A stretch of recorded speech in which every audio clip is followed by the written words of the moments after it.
Director துரை செந்தில்குமார் இயக்கத்தில் legend Saravanan அவர்கள் நடிப்பில் வெளிவந்த லீடர் திரைப்படத்தை பற்றி தான் இப்போ நம்ம பார்க்க போகிறோம். படம் தொடங்கணுன்னா ஒரு ரவுடி ஒரு ஹார்பரில் ஒரு இல்லீகல் பிஸ்னஸ் பண்ணுறான். அது என்ன பிஸ்னஸ் அப்படின்னு தெரியல, ஆனால் ஏதோ ஒன்று பண்ணுறான். அந்த ஏரியாவுடைய ஹார்பர் இன்ஸ்பெக்டர் ஆண்ட்ரியா, நடிகை ஆண்ட்ரியா. அப்போதான் ஹீரோ இன்ட்ரடக்ஷன் உள்ளே வருது. லெஜண்ட் சரவணன் சார் அவர் ஒரு பொண்ணு அவருக்கு இருக்கு, அம்மா கிடையாது, அவர் தான் தனியால வளர்க்குறாரு. அப்போது அவர் கார் மெக்கானிக்னா ரவுடிட்ட நிறைய கார்ஸ் எல்லாம் இருக்கும்ல, அந்த கார்ஸ் எல்லாமே சரி பண்ணுறதுக்கு போகிறாங்க.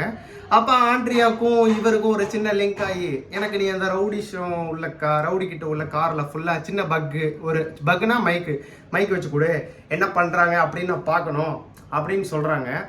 அப்படின்னு சொன்னோன்னே இவர் சொல்கிறாரு, இல்லை என்னோட கஸ்டமரை நான் ஏமாற்ற மாட்டேன் அப்படின்னு சொல்கிறாரு. இதை இவங்க ரெண்டு பேர் பேசுகிறத யார் வில்லனுக்கு பார்த்துடுறாரு. வில்லன் என்ன பண்ணுறாரு, லெஜண்ட் சரவணன் சாரை ஆக்டரை கூப்பிட்டு என்ன பேசுனீங்க, உண்மை மட்டும் என்கிட்ட சொல்லு அப்படின்னு. அங்கேருந்து தாங்க படமே தொடங்குது.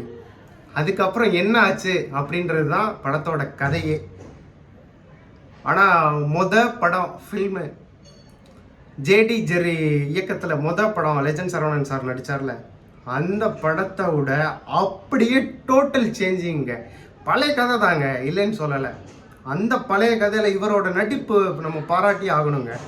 நம்ம இப்போ சீனியர் ஆக்டர்ஸ் எல்லாம் ஆக்டிங் பண்ணியிருப்பாங்களே, சூர்யா, அஜித், விஜய், அந்த ரேஞ்சுக்கு மக்கள் இறக்கி சம்பவம் பண்ணியிருக்காருங்க. எவ்வளோ ஃபஸ்ட்டு படத்தில் நம்ம மக்கள் ஓட்டுன்னு அவரை ஓட்டி தீர்த்தாங்களோ எல்லாத்தையும் சுக்கு நூறாக்கி எனக்கும் நடிக்க தெரியும் அப்படின்னு இந்த படத்தை ப்ரூஃப் பண்ணியிருக்காரு. அவரோட படம் நல்லா இருக்கோ நல்லா இல்லையோ, கதை நல்லா இருக்கோ நல்லா இல்லையோ, அவரோட நடிப்பை நம்ம பாராட்டி ஆகணும். அதுக்காண்டியே இந்த படத்துக்கு கண்டிப்பாக போயே ஆகணுங்க. ஃப்ரேம் பை ஃப்ரேமு செதுக்கி எடுத்திருக்காங்கங்க. கண்டிப்பாக எல்லா பேருமே படத்துக்கு போங்க. தமிழ் மூவியை நிறையா சப்போர்ட் பண்ணுங்க. ஏன்னா தெலுங்கு சினிமா, ஹிந்தி சினிமா எல்லாமே 1000 கோடி ரூபாய் அடிச்சிருது, ஈஸியாக அடிச்சிருது. ஏன் காரணம், புஷ்பா 3லலாம் கதை இருக்கா, படம் ரொம்ப நல்ல ஹிட்டு. ஏன் காரணம் என்ன, புஷ்பா, கேஜிஎஃப் எல்லாமே வேற லெவலில் ஹிட்டு. 1000 கோடி அசால்ட்டாக அடிச்சிருது. எல்லா பேர்கிட்டையும் ஒற்றுமை இருக்குது, தமிழ் சினிமா கிட்ட ஒற்றுமை கிடையாது. சூர்யா நடித்தா படம் ஃப்ளாப்பு, அஜித் நடித்தா படம் ஃப்ளாப்பு, விஜய் நடித்தா படம் ஃப்ளாப்பு, இப்படியே சொல்லி சொல்லி சொல்லி சொல்லி நம்ம தமிழ் சினிமாவை கொண்டாட தவற விட்டுடுறோம்.